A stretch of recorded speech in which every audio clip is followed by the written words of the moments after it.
Alors bienvenue dans cette deuxième vidéo. Nous voulons voir le passage de la base 10 pour n'importe quelle autre base. Pour faire ce passage, nous devons utiliser ce qu'on appelle les divisions successives. Nous allons donc utiliser les divisions successives. Supposons en effet que nous avons un nombre comme 12.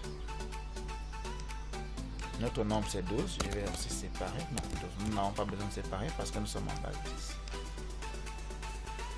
Nous avons un nombre comme 12 et nous sommes en base 10. Nous voulons donc trouver l'équivalent de ce nombre dans les autres bases. Je vais encore réduire un peu la police là pour que nous ne soyons pas butés par la suite. Nous allons travailler avec une taille de 16 simplement. Et ce que nous ferons, c'est que nous allons zoomer tout simplement. Nous zoomons. Ça c'est pour qu'on ait plus d'espace dans notre calcul. Nous allons juste utiliser des traits pour que ce soit plus illustré. Nous avons dans ce nombre 12 en base 10. Suppose nous sommes en base 10, souvenez-vous. Est égal à combien en base 2 par exemple. Comment nous allons faire? Nous allons faire les divisions successives par 2 pour trouver le nombre final. Et nous allons récupérer les différents restes. Ce sont ces restes qui vont nous donner le nombre que nous cherchons en les prenant du bas vers le haut. 12 en base 10 est égal à combien en base 2? Et façon ça. Vous avez compris l'objectif. Qu'allons-nous donc faire? Nous faisons des divisions successives comme on l'a déjà dit. Nous allons donc diviser 12 par 2 parce que nous voulons aller en base 2. 12 divisé par 2 nous donne 6. Si nous faisons 6 fois 2, nous aurons toujours 12. Si nous faisons 12 moins 12, on aura 0. Ce 0 donc représente le reste et c'est lui que nous allons utiliser à la fin. Donc vous encadrez ce 0, c'est le reste. Nous continuons donc avec nos divisions. Nous allons donc diviser ce 6 par 2 encore parce que nous avons dit que ce sont des divisions successives. 6 divisé par 2 va nous donner 3. Et lorsque nous voulons trouver le reste, nous ferons juste 3 fois 2 qui va toujours donner 6. Si nous faisons 6 moins 6, notre résultat, ce sera toujours 0. Ce 0 va représenter le reste de notre deuxième calcul. Nous poursuivons dans nos divisions successives. Nous avons reçu 3, nous avions 3 comme quotient. Qu'allons-nous donc faire? Nous aurons 3 divisé par 2 encore, qui va donner 1. C'est 1 virgule quelque chose, mais nous nous intéressons à la partie entière. 1 fois 2 qui va donner 2. Quand nous faisons 3 moins 2, nous avons 1. Voici notre reste ici.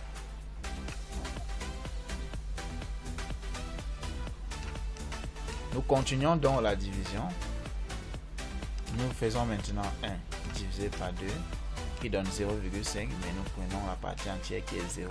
0 fois 2, 0. 1 moins 0 qui donne 1. Voici donc nos différents restes.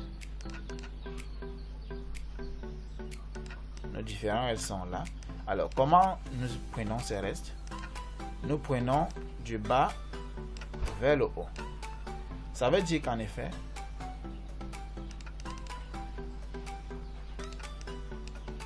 notre nombre final sera, on prend ce 1 que nous mettons ici, 1, nous prenons celui-ci que nous mettons ici, 1, nous prenons celui-ci, je vous ai dit nous prenons du bas vers le haut, c'est 0, nous prenons celui-ci qui sera 0. Donc, « 12 en base 10 est égal à 1, 1, 0, 0 en base 2. » Nous sommes partis de la base 10 pour la base 2. J'espère que vous avez très bien compris. Ça, c'est le résultat final. Alors maintenant, comment partir plutôt de la base 10 pour la base 8? Nous allons utiliser le même nombre qui est 12. Vous pourrez le faire avec des nombres plus élevés si vous pouvez le faire avec un nombre simple de base. Voilà. Notre nombre initial, c'est toujours 12. Et là, souvenez-vous, nous sommes en base 10. Nous sommes en base 10. Nous voulons trouver ce même nombre en base 8. Parce que dernièrement, le calcul que nous avons effectué, nous partions de la base 10 pour la base 2. Ceci donc est égal à combien en base 8? C'est ça l'objectif de notre calcul.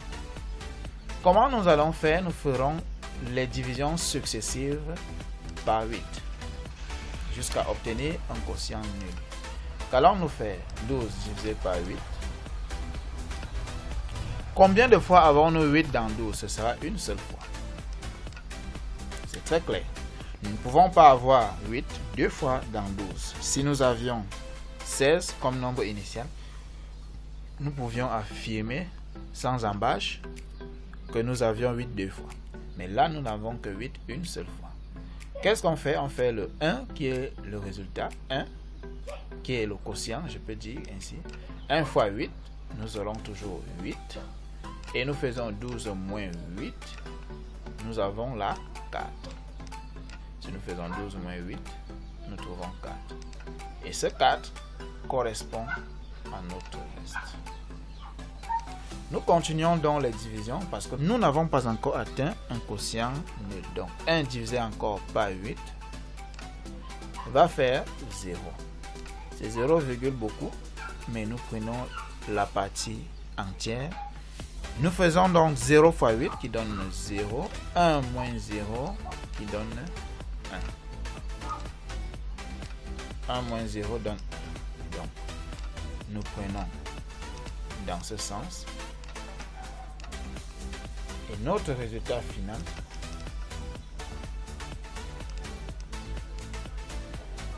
va donner, nous prenons ce 1, nous le plaçons ici. Nous prenons 4, nous le plaçons ici. Donc ça donne 1, 4. Ce n'est pas 14, c'est 1, 4 en base 8. C'est ainsi que vous pouvez faire. Si vous voulez vérifier, c'est simple. Vous reconvertissez ceci pour trouver en base 10, tel que nous l'avons déjà vu au départ. Donc, pour la vérification, nous prenons 1, 4. Nous utilisons les charges, comme on l'a déjà dit. La charge la plus à droite sera 1 et la charge suivante, ce sera 8. Ce qui donne 8, ce qui va donner 8 fois 1. 8 fois 1, 8, plus 1 fois 4, 4, qui donne toujours 12. Donc ça, c'est la vérification. Nous retrouvons donc notre nombre initial qui était 12. Si nous n'avions pas trouvé 12, alors le calcul que nous venons de faire était erroné. Mais nous venons de trouver 12, ça veut dire que le calcul était exact et correct. Comment donc passer de la base 10 pour la base 16?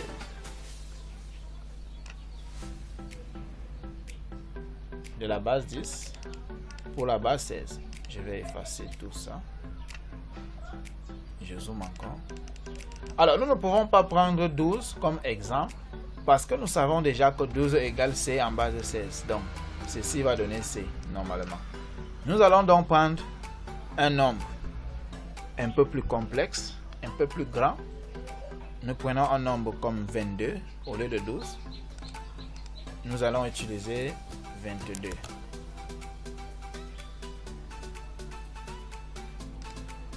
Au lieu de 12, nous allons utiliser 22. 22, nous sommes là en base 10. Ça donne combien? En base 16. Voilà, c'est ça notre calcul, le but de notre calcul. Comme je vous l'ai déjà dit, nous faisons des divisions successives par le nombre initial. Comment on le fait? Nous avons donc notre 22 divisé par 16.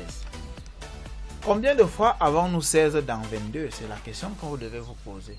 Nous ne pouvons pas avoir 16 plus d'une fois dans 22, ça c'est clair. Donc, nous aurons 1 ici comme résultat. Donc, 22 divisé par 16 va donner 1 qui est la partie entière. Nous faisons 1 fois 16 qui va donner 16. Et là, nous faisons 22 moins 16 qui nous donne 6. 6 est donc notre premier reste. Nous poursuivons. Nous faisons 1 divisé par 16 encore qui va donner 0. 0 fois 16, 0.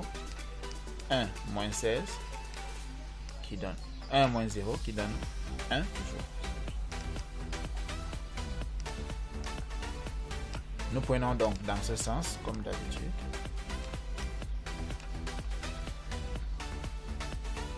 Ça veut dire que le résultat final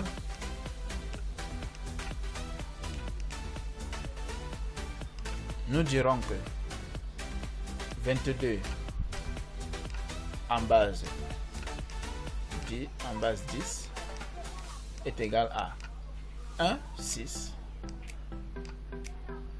en base 16.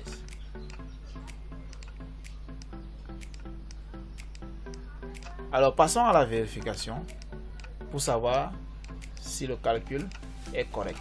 Nous prenons plutôt l'inverse, donc le nombre que nous avons trouvé, nous le cherchons en base 10 avec les charges. C'était 1, 6. La charge la plus à droite sera 1 et ici ce sera 16. Puisque nous sommes là en base 16, on va faire 1 ici. 1 fois 16, 16.